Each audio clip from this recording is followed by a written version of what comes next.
Okay, so I'm back out on the outside of the home. Um, Here's what I can tell you. You've got cedar siding on this home. Looks like the home was painted in the not too distant past, so it's pretty good in that shape. We've already talked about the roof on the home, which again looks like it's functional right now. No big issues. Just looks like it is towards the end of its life. I saw that they've got some samples for Pabco Premier shingles, which looks like that's their intent to replace with, which would be, not maybe the high end of roofing material, but certainly a suitable material for the property. All right, so we'll come back. All right, so you got the 4 bays. You can see here that there's actually a good amount of driveway.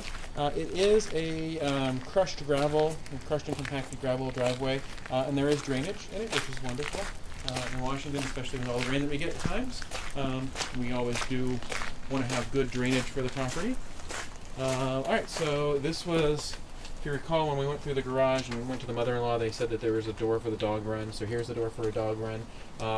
Certainly doesn't open directly into the dog run, so you need to maybe make a connection for that if you had that need. But we'll step around.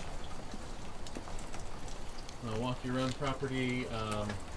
Again, siding and the exterior components, I don't see anything thus far that really is alarming to me at all. It looks like it's been pretty well cared for. And you've got, forgive me if I'm not going to go traipsing around out there because it's been raining for a little bit here, so I don't want to go too far. You do have some markings here that I see. I'm not sure if you can see the little white flags. Not sure what those are. You might want to look at a survey just to kind of see what that might tell us, whether that is a property line or not. Though you do have, as we look through here, do have this nice little upper area. Got a little play equipment there, and I believe where you see the bottom clearing down there, I believe that the property is going to go all the way down there. They've got themselves a nice little fire pit. I'm liking that I'm seeing drainage facilities on the property. That's always a really good thing when folks are maintaining drainage. Hopefully I'm not going to hurt myself here. Jumping down. Okay, got a little bit of electricity out in the backside, and you've got they've run gas, you can see on the exterior, which is nice.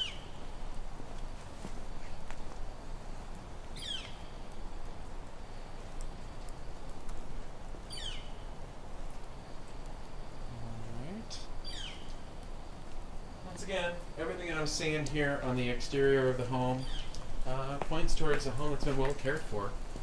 I see, so if we go out and we look over here, I see a little tag on this tree.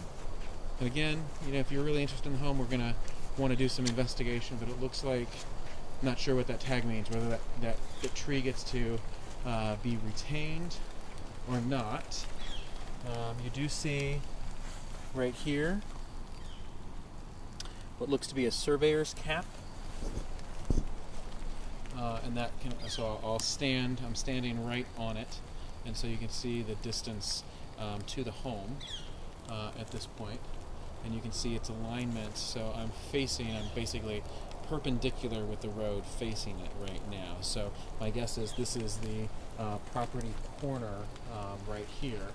So that is, it looks like those trees, this tree and this tree, are going to be part of that new property. And you can see when I drove up, this is the road that the property's on. When I drove up, this was my big question, right? What is that sign there for? Because typically that's going to be some sort of a real estate or a development sign, something like that. And you can see how it relates there. So you can see that there's some sort of house built there. Very interesting lot topography for a house to be built on. So not quite sure what to make of that. But there you go. Nice quiet little street. Certainly no reason for through traffic to be through here, so that's definitely a positive. And again, the crushed gravel driveway. I'll walk you back to the front of the house. House looks like it's in great condition. Certainly the overall what I see is just interesting configuration with the 2 beds up and the 2 beds on the bottom floor. Can make for an interesting proposition to sell because there's so many people who have 2 younger kids, and so they don't want to have one kid on the top floor and the other kid way down at the bottom. So you've got older kids. This works pretty well. So that is one thing you want to keep in mind on a resale proposition, is that it's going to be tough to sell this home to families that have those younger kids because of that degree of separation. So we can talk a little bit more about the home later on once you see the video. Thanks much.